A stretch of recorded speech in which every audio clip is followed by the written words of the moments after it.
Hello everyone and welcome to this new video series presented by Prime Visa Center. මේ videos වලින් අපි කතා කරන්න බලාපොරොත්තු වෙන්නේ ගොඩක් අයට වැදගත් වෙන ප්‍රයෝජනවත් වෙන මාතෘකාවක් ගැන. ඒ තමයි පිට රටකට ගිහිලා higher education එකට තමන්ගේ උසස් අධ්‍යාපනය හදාරන්න බලාපොරොත්තු වෙන කෙනෙක් මොන වගේ දේවල්ද දැනගන්න ඕනේ, විශේෂ අවධානය යොමු කරන්න ඕනේ මොන වගේ දේවල් වලටද කියන මාතෘකාව.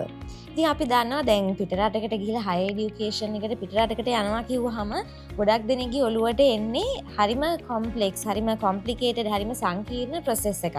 මොකද යන්න ගොඩක් study destinations තියෙනවා, රටවල් තියෙනවා. ඒ වගේම තමයි visa process එක හරිම complicated. ඊළඟට එන ලොකුම ප්‍රශ්නයක් තමයි budget එක.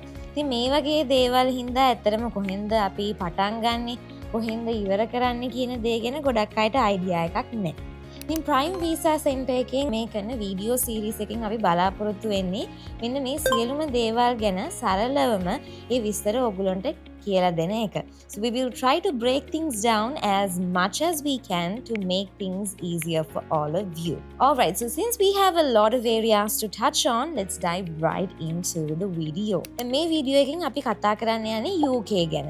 කියන්නේ ඔයා එංගලන්තයට ගිහලා ඔයාගේ උසස් අධ්‍යාපනය හදාරන්න බලාපොරොත්තුෙන් ඉන්නවා නම් මේ වීඩියෝ එක ඔයාට. ඉතින් මේ දේවල් අද අපිත් එක්ක කතා කරන්න එකතු වෙලා ඉන්නවා මේ ශාස්ත්‍රීය අවුරුදු 25ක එක්ස්පීරියන්ස් එකක් තියෙන ගොඩක් ස්ටුඩන්ට්ස්ට UK ගිහිල්ලා ඒගොල්ලෝගේ higher education එක successful කරගන්න උදව් වෙච්ච පුද්ගලෙක්. ඒ තමයි Prime Visa Center එකේ අධ්‍යක්ෂ ප්‍රගීත් මදුරංග මහතා.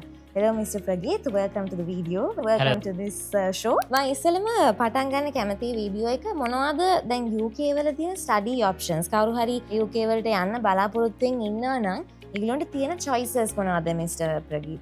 ලෝකයේ අධ්‍යාපනය පටන් ගත්තා.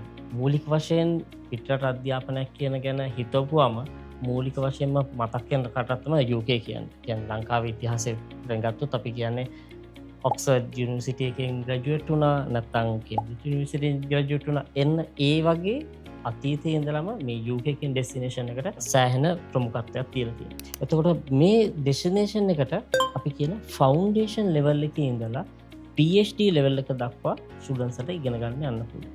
එතකොට මේ එක එක ලෙවල් එක අනුව ඒ ස්ටුඩන්ට්ස්ට හම්බෙන වරප්‍රසාද, එතකොට ඒගොල්ලන්ගේ සෙටල්මන්ට් එක, ඒගොල්ලන්ගේ කොයි වගේද PR පාත් එක, ඒ යන ලෙවල් එක අනුව වෙනස් වෙනවා.